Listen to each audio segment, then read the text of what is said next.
Hello, नमस्ते प्यारे विद्यार्थियों और प्यारे दोस्तों। आप सभी का स्वागत है मी एंड माइटो क्लास के अंतर्गत। बिल्कुल ये क्लास आपके लिए इम्पोर्टेंट है और लाइव ना होकर रिकॉर्डेड है, क्योंकि हम किसी काम से बिजी थे तो सोचा कि आज ही आपकी जो क्लास का टाइम है, क्योंकि आप सभी के पास टाइम टेबल है, उस टाइम टेबल के अकॉर्डिंग आज हिस्ट्री की जो क्लास है वो आप सबके लिए लाइव है और आज ही की रिकॉर्डेड है। तो देखिए यहाँ पर हम बात करते हैं, जैसे कि आप सभी को पता है, अंग्रेजों का जो संघर्ष चल रहा था हैदराबाद, मैसूर, पंजाब, इसी तरह से अब हम बात कर रहे हैं दक्षिण के वो प्रमुख राज्य जिनके साथ इनके अंग्रेजों के और उनके रियासतों के जो संघर्ष हुए हैं, लड़ाई जो हुई है, उसी हमले की ओर हम बढ़ते हैं, जो एक प्रमुख युद्ध की ओर आता है। ठीक है, जैसे कि आप सभी यहाँ पर देख सकते हैं, 18वीं शताब्दी में दक्षिण भारत का एक राज्य है, अंडरलाइन कर लीजिएगा, त्रावणकोर। त्रावणकोर राज्य के साथ अंग्रेजों का संघर्ष हुआ था और उसके लिए जो युद्ध हुआ था ना, वो था कोलाछेल का युद्ध। कौन सा? कोलाछेल का युद्ध। ये एग्जाम में आएगा, इसलिए इसको नोट कर लीजिएगा कि कोलाछेल का युद्ध कब, किसके मध्य और क्या परिणाम था। तो पूरी डिटेल आज हम आपको यहाँ पर इस वीडियो में, इस क्लास में आपको देंगे। ठीक है, देखिए सबसे पहले इस त्रावणकोर राज्य के संदर्भ में कुछ इंपॉर्टेंट बातें और लड़ाई और संघर्ष को भी देखें। तो देखिए, सबसे पहले मराठा शासक मार्तंड वर्मा 1729 से लेकर 58 ने, यानी मार्तंड ने वेनाद जिसको त्रावणकोर कहते हैं, और ये केरल राज्य का भाग है। किसका? केरल, यस, साउथ केरल राज्य का भाग है। तो केरल राज्य के संचालन में 3 सैद्धांतिक पद्धतियों का उपयोग किया था। राजा यानी मार्तंड ने अपनी शक्ति सुदृढ़ करने के कुछ उपायों की शुरुआत की, और ये क्या उपाय थे? 3, तो नोट कर लीजिए। पहला था उसके द्वारा 50,000 की शक्ति वाली वास्तविक सेना का गठन किया, क्योंकि उसे पता था कि आने वाले समय में युद्ध और संघर्ष हो सकता है। दूसरा, नियर अभिजात वर्ग की शक्तियों को कम करना, यानी बाहरी जाति जो है उस वर्ग की, और जिस पर क्षेत्र सैन्य रूप से निर्भर था, क्योंकि इसके ऊपर ही उनका पूरा राज्य निर्भर था, तो इसको धीरे धीरे कम करना, क्योंकि बाहरी लोगों के दम पर अगर राज्य को चला रहे हैं तो क्या पता कभी भी वो हमारे ऊपर भी अधिकार कर लेते। तीसरा, तथाकथित त्रावणकोर रेखा पर अपने राज्य की उत्तरी सीमा को किलेबंदी करना। क्या करना? किलेबंदी करना उत्तरी सीमा की। इस शासक की एक नीति सीरियाई ईसाइयों को संरक्षण देने की भी थी।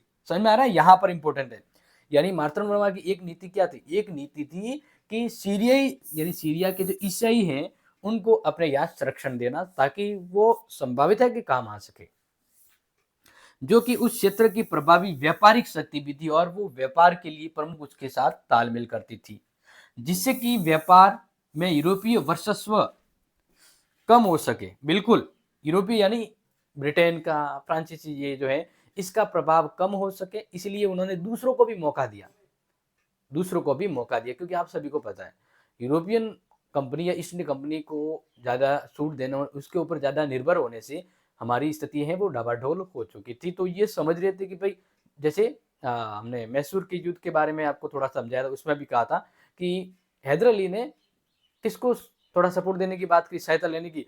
फ्रांसीसी को, लेकिन वो अंग्रेजों को पसंद नहीं आया था। तो यहीं पर आगे बढ़ते हैं। आगे देखिए, मुख्य वस्तु जो हालांकि काली मिर्च थी, किंतु शाही एकाधिकार के अंतर्गत अन्य कई वस्तुएं, इसके अलावा अन्य कई वस्तु ऐसी थी जिसका व्यापार संचालित था। क्या था? व्यापार संचालित था। ठीक है, तो अब आगे बढ़ते हैं नेक्स्ट पेज पर, और आपके लिए वो देखिए, मार्तंड के उत्तराधिकारी राम वर्मा के शासनकाल, यानी इसका शासनकाल कब था? 1758 से 98 तक में भी यही नीतियां, मतलब ये जो 3 नीतियां थी, इन्हीं व्यापक नीतियों पर चर्चा चली और वो राज्य भी चला, और जो कि अपने राज्य को नए उभरते प्रतिद्वंदी था। यानी अब इस प्रकार से राज्य बढ़ेगा तो इसके प्रतिद्वंदी भी होंगे, लेकिन ये 3 नीतियों के तहत वो आगे बढ़ रहा था। फिर अब बात करते हैं कोलाछेल का युद्ध, जो आपको जानना है कि आखिर में हुआ क्या, ये युद्ध किस प्रकार से टर्न लेता है और कौन हारता है और कौन जीतता है। तो देखिए, कोलाछेल का युद्ध, कुलाछेल यानी कुलाछल भी कहते हैं इसे। तो कुलाछल की लड़ाई जो है ना, वो कब हुई? पहली बात तो ये नोट कर लेना, अगस्त 1741 को त्रावणकोर साम्राज्य और Dutch east Indian company, clear होगी पहली बात, यानी अंग्रेज और त्रावणकोर राज्य, इनके मध्य जो युद्ध था उसको कोलाछेल कहा जाता है, के बीच लड़ी गई। इस लड़ाई के परिणाम स्वरूप त्रावणकोर सेना, इस लड़ाई के अकॉर्डिंग त्रावणकोर सेना की प्रसिद्ध जीत हुई थी, मतलब विजय पताका फहराया गया था। बहुत बड़ी विजय कह सकते हैं, दक्षिण भारत में तो इसको बहुत ही वैल्यूएबल माना जाता है, जिससे भारतीय उपमहाद्वीप में डच औपनिवेशिक प्रयास हमेशा के लिए समाप्त हो गया। ये बहुत अच्छा है, यानी अंग्रेजों को कहां पर उसको उसकी लिमिट औकात बता दी थी, त्रावणकोर राज्य के अंतर्गत। इसे एक संगठित एशियाई शक्ति के द्वारा यूरोपीय सेना पर विजय पाने की शुरुआत का उदाहरण में से एक माना जा सकता है। तो ये भूलिएगा मत, ये प्रश्न बनता है, एग्जाम में आ सकता है, क्योंकि यही जनता की डिमांड है। आगे बढ़ते हैं, देखिए यस, और हमारे क्लास के लिए अभी जो भी लाइव जुड़े हैं उन सभी का मोस्ट ऑफ वेलकम, अभिनंदन है, स्वागत है। ये क्लास आपके लिए इम्पोर्टेंट है, तो समय अभाव की वजह से हमने क्लास आपके लिए पहले ही अरेंज करी, तो हम नहीं चाहते कि आपकी क्लास मिस हो, तो क्लास को जरूर अपने दोस्तों से शेयर करें। अब देखिए कोलासेल की लड़ाई से पहले की घटना क्या थी। देखो लड़ाई तो हुई, उससे पहले देखो कुछ भी घटना होने से पहले कुछ ना कुछ होता है, तो इससे पहले की क्या घटना थी। तो देखिए 18वीं सदी के शुरुआत में केरल छोटे छोटे राज्यों का एक समूह था, जो एक दूसरे के खिलाफ लगातार युद्ध करते रहते थे, यानी आपस में लड़ते रहते थे। यह 1730 के दशक की बात है, जब त्रावणकोर के नए शासक मार्तंड वर्मा ने विस्तारवादी की नीति अपनाई, यानी तब तक लड़ते रहे जब तक मार्तंड वर्मा ने अधिकार नहीं किया। जैसे मार्तंड वर्मा आए, उन्होंने विस्तारवादी नीति को फॉलो किया, और इस प्रकार से अब इसको आगे मैं आपको ले चलता हूं। तो देखिए उन्होंने मालाबार के कई छोटे राज्यों पर विजय प्राप्त की, जिससे डच ईस्ट इंडिया कंपनी के यानी अंग्रेजों के इलाके, अंग्रेजों का आर्थिक हितों को खतरा था। क्यों? क्योंकि मार्तंड वर्मा की विस्तारवादी नीति अंग्रेजों को खटक रही थी। इसी कारण यह था कि मार्तंड वर्मा और उसके जागीरदारों को उन अनुबंधों को सम्मान करने में बहुत कम रुचि थी, जो अंग्रेजों के द्वारा अंग्रेजों के राज्य में बढ़ाए थे, और ये मार्तंड वर्मा उनके जमींदार को उचित नहीं था, क्योंकि वो तो जीत रहे थे, वो इनके इलाके में आ रहा था, जो डचों के विजित राज्यों के साथ पहले से थी। मान लीजिए डच और अंग्रेजों का कोई राज्य है, अब उसको हमने जीत लिया, तो उस राज्य के ऊपर अब अंग्रेजों के नियम काम नहीं करेंगे, इस प्रकार से वो नहीं मान रहे थे। सिलोन, जो श्रीलंका कहा जाता है, के डच गवर्नर गुस्ताव विलोम वैन इम्फोक ने कोचिन का दौरा किया और मालाबार में डच व्यापार की रक्षा के लिए सैन्य कार्रवाई की सिफारिश की कि भाई सैन्य कार्रवाई करें, अन्यथा यहाँ की सुरक्षा नहीं रह जाएगी। तो फिर त्रावणकोर के पड़ोसियों जैसे कोलम, कोची और कोयमकुलम के साथ एक सैन्य गठबंधन बनाया गया। फिर इन सभी ने गठ बनाने की सोची, गठबंधन कह सकते हैं। वॉन इम्फॉल ने संघर्ष से बचने के लिए, क्योंकि उन्होंने रक्षा सैन्य नीति अपनाई, तो इन्होंने एक गठबंधन की शुरुआत कर ली।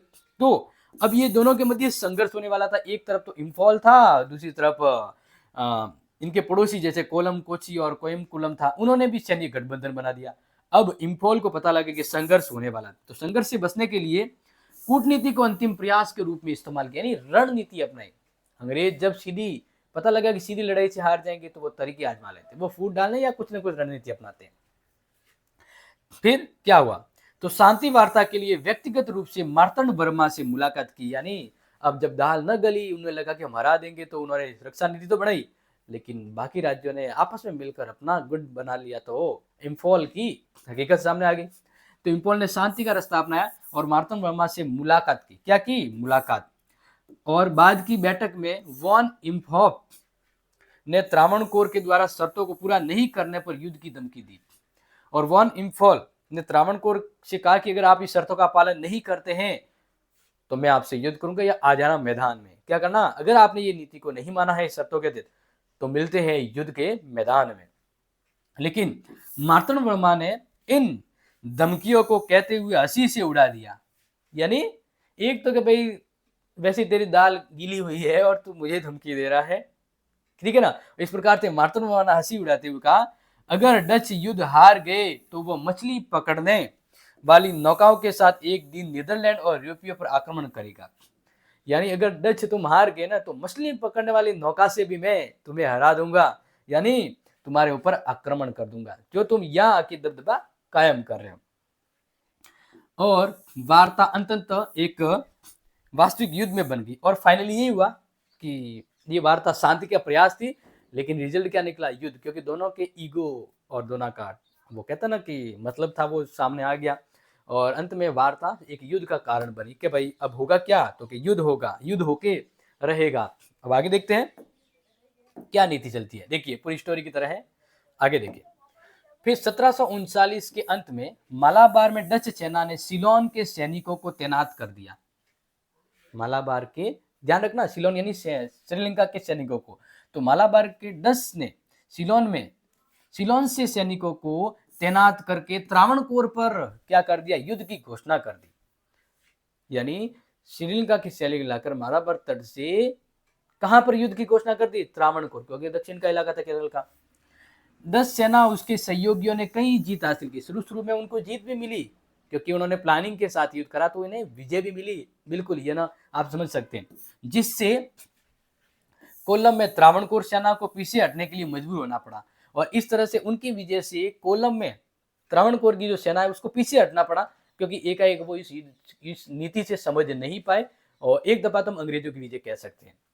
ब्रिटिश ईस्ट इंडिया कंपनी 31 अगस्त 1600 को स्थापित हुई थी, जो त्रावणकोर की वापसी का लाभ उठाते हुए, यानी अब त्रावणकोर पीछे हट रहा था तो उसका फायदा उसे मिल रहा था, लाभ उठाते हुए संयुक्त डच सेना ने एंटिंगटन की ओर मार्च किया। अब उस इलाके को जीतना मुस्ताबिद समझा कि जहां से प्रॉफिट ज्यादा हो, आर्थिक ज्यादा हो, यानी एंटिंगल की ओर बढ़ना शुरू किया। Very very important. अब सुनिए आगे। डच ने त्रावणकोर सेना की अनिश्चित स्थिति का फायदा भी उठाया, क्योंकि अभी उनमें तालमेल नहीं था ना, क्योंकि वो एकजुट नहीं हुए थे अचानक से जब ये नीति हो गई थी। लेकिन इसके लिए उन्हें इंडोनेशिया में अपने बेस से सुदृढ़ीकरण की आवश्यकता थी। ठीक है ना, यानी अब उनको एक बैकअप सपोर्ट की भी जरूरत थी, इंडोनेशियन बैकअप की सपोर्ट की जरूरत थी।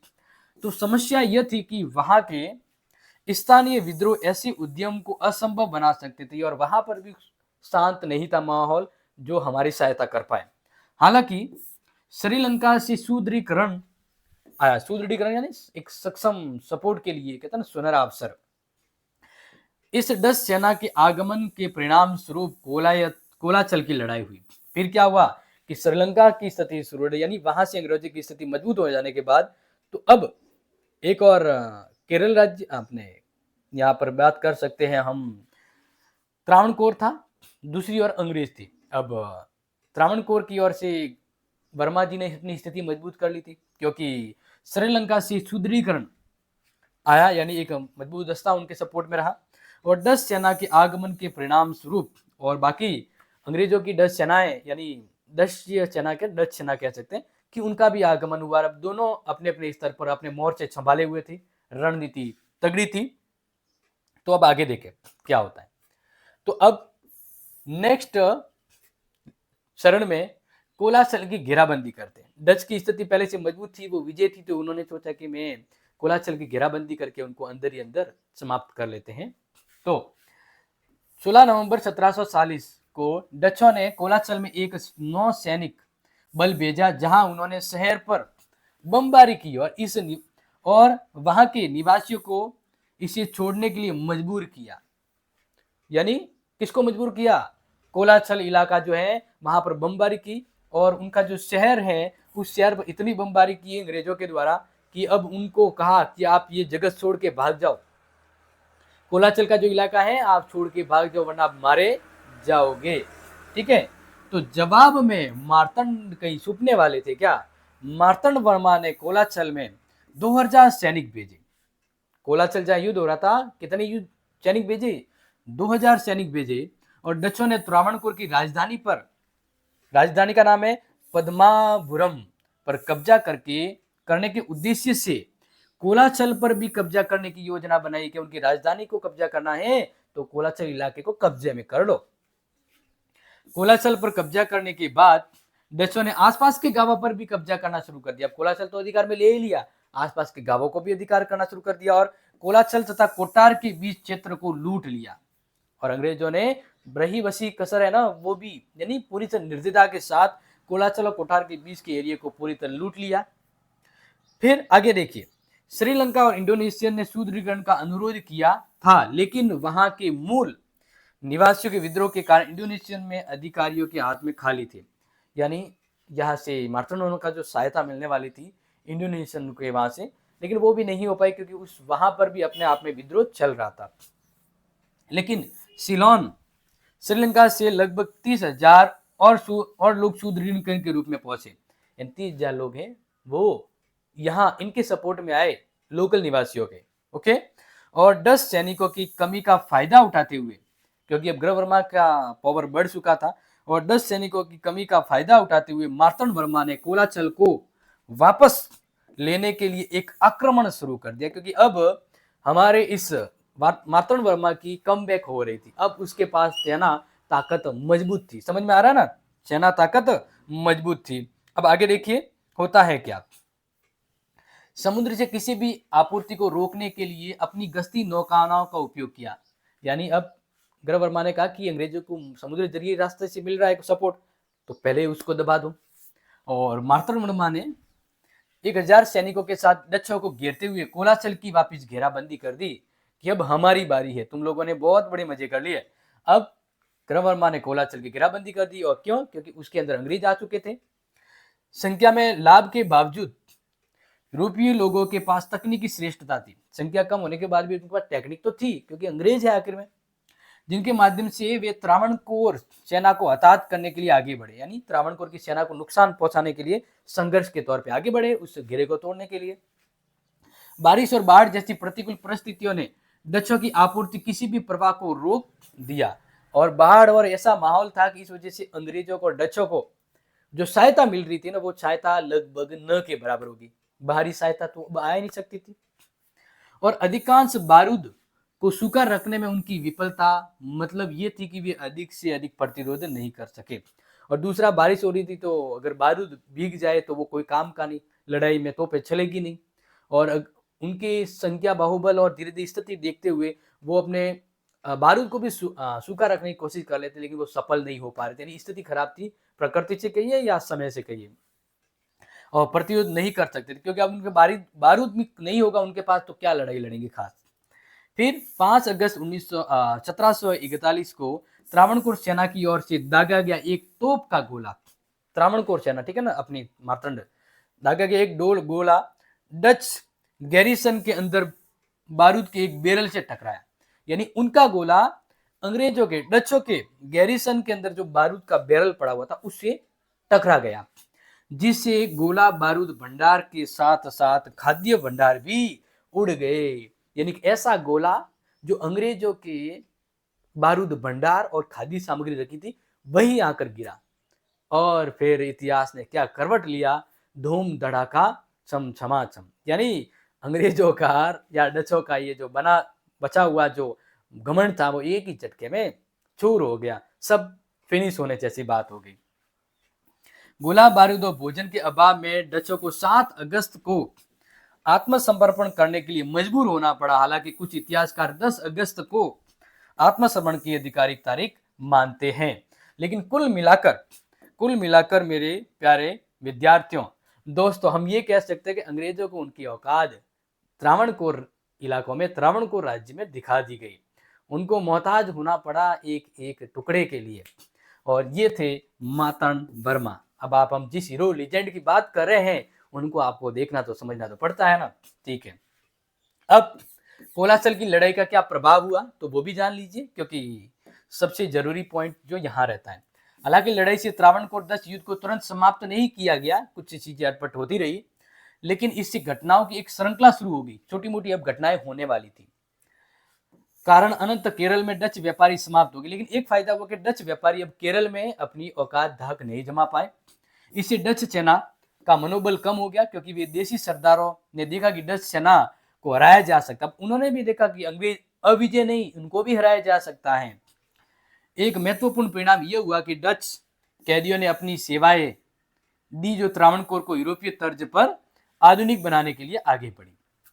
तो अब यहाँ पर त्रावणकोर राज्य को कैदियों की भर्ती या जो वहां के एनवायरमेंट की वजह से बहुत ज्यादा फायदा होने वाला था। और केरल के अन्य राज्यों के खिलाफ मार्तंड वर्मा के युद्ध के दौरान नव प्रशिक्षित त्रावणकोर सेना विनाशकारी रूप में प्रभावी साबित हुई।